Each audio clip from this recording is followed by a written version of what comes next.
guys, ngayong araw nga pala, ipupunta kami sa clinic upang ipaka-straight ang isa sa mga cats ng boyfriend ko. Bali kasama ko yung sister and brother niya. Hindi lang ako masyado nakapag-video, pero ito yung pictures ng cat nung dinala namin siya sa clinic.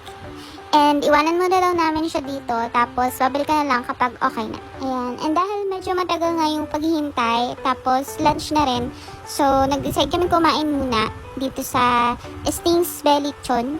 Ayan, wala akong video, so pictures na lang. Okay naman siya, lahat ng putahe may lechon.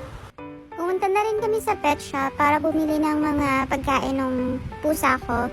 Kasi nanalo nga pala siya sa photo contest nitong nakaraan. And thank you nga po pala sa lahat ng mga sumuporta sa kanya. Hindi ganun kalaki yung price, pero sakto lang para sa isang buwan niyang supplies. Ito nga pala yung favorite niyang pagkain, yung Pro Diet na tuna. Kaso mukhang walang tuna flavor dito. Kumuha na rin ako nitong Pro Diet na dry food. Maliit lang muna kasi hindi niya pa natatry ito. So dahil na walang tuna, ayan, ibang flavors muna yung kinuha ko.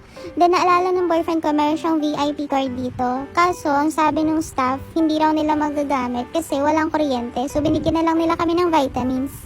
Ayan, at andito rin yung isa sa mga staff nilang pusa. Ayan, at dito nga pala kami bumibili ng mga pagkain ng pusa namin dito sa Umi Pet Corner sa tapat ng Centro Mall, Calapan. Marami silang branches dito sa Calapan City. And meron nga rin silang pwesto sa loob ng mall. Nakakatuwa lang kasi kumpleto rin sila. And kung wala ka namang makita dito sa isang branch, pwede ka namang lumipat sa iba nilang branch. So, ayan, kagaya nga nito, niyaya ko yung boyfriend ko na dumaan dito sa isa nilang branch kasi gusto talaga ng pusa ko ng tuna.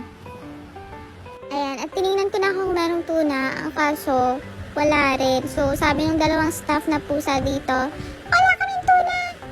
Ayan, at kumuha na rin ako ng isang pack ng cuties para ibigay dun sa pusa naman ng boyfriend ko. Bilin kasi ng pusa ko na pabalatuhan yung mga pusa niya. Nakakatuwa rin yung mga pusa nila kasi ang lalambing, hindi sila takot sa tao. Kasi palibhasa sanay na sila sa mga customers na pumupunta dito tapos ipinipet sila.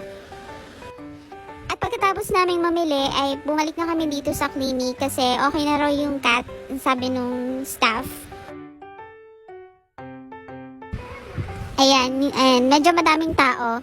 Nanap kagad namin yung pusa and ayan na siya. Medyo groggy pa siya kasi may effects pa ata yung anesthesia sa kanya. And ganun daw talaga kapag kinaka-straight yung cat. Ayan, kailangan siyang lagyan ng cone kasi para hindi niya malik yung kanyang wound.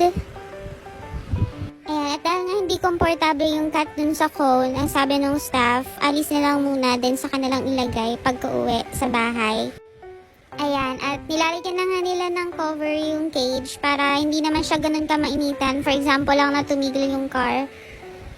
Well, wala na rin naman kaming lakad, so diretso uwi na rin.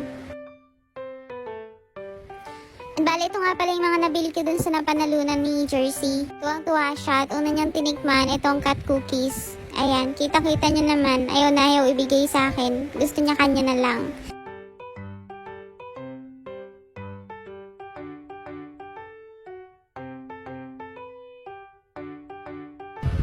Ayan, maraming salamat po sa panonood. And again, thank you so much po sa lahat ng sumuporta kay Jersey Boy sa nakaraang photo liking contest. Thank you guys!